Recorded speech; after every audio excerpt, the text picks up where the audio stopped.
2017 Chevy Silverado. This is the same for the GMCs. We got a popping in the front end, and we're going to show you what causes that. Before we get started, what brought us to this point was that Cody was installing the transmission, and he looked over and saw that the sway bar link was broke.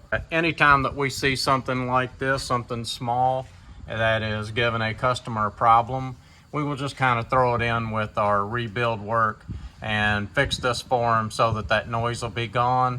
And it always, it doesn't cost us a whole lot to fix a small job like that. And it always makes our customers happy when they come and pick their vehicle up, that not only did they get their transmission fixed, but they got something like that fixed, thrown in with the job. Okay, so now that Dad's done rambling on about all the transmission work we've done, let's get to changing out this sway bar link. Okay, so I know what you're thinking. It's already rusted out and it's broke. It's going to be easy to get off of there, but let me tell you, it's not. So what we're going to do is we're going to shoot some of this deep creep on it. Just kind of soak it down. Maybe it'll come loose a little bit easier. Okay, so now that Cody's got it soaked down with some deep creep, we're just going to let it set for a little bit and see if it'll loosen that up. More than likely it won't. That rust, it usually swells up inside of that plastic sleeve and it'll cause a lot of trouble. One more thing is that we have a link below for the deep creep or anything that we're using in this video. So if you want to know how much this project might cost you, then go down to the product links below. Okay, so I got a 15 millimeter. I'm gonna put it on this bolt. You can see I'm spinning it. I'm gonna try to hold the plastic while he's doing that. I probably won't be able to, but we're gonna give it a try anyway. See if it'll work down out of there.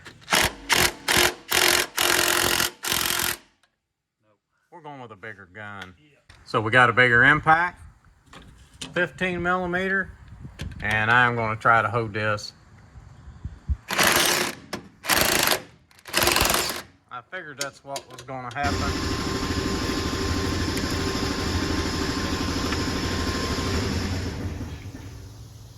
All right, so what we had to do is we just split both sides of this with this tool here, this little grinder.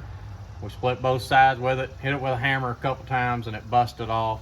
And then this part was loose on the bottom, and we was able to slide it off there. So, all right, we're gonna get the new part put on and see if we can get this noise taken care of. Okay, guys, so just to show you, this is how the sway bar bushing will stack.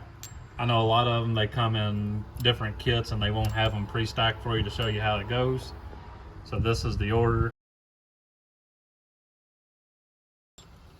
It's gotta go way up.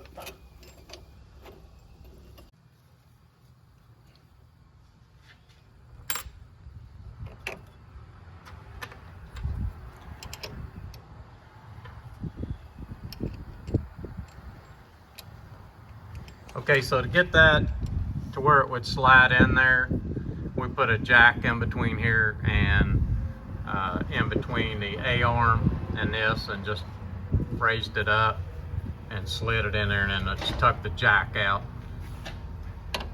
You can use like a little car jack. We keep 2 or 3 of those little car jacks around for jobs like that, and they work out really good. And all we got to do now is just tighten up the bolt. The sway bar link was broke. We replaced it, and we just thrown it in with our transmission job. This is Code Man's Auto. Please like, please subscribe.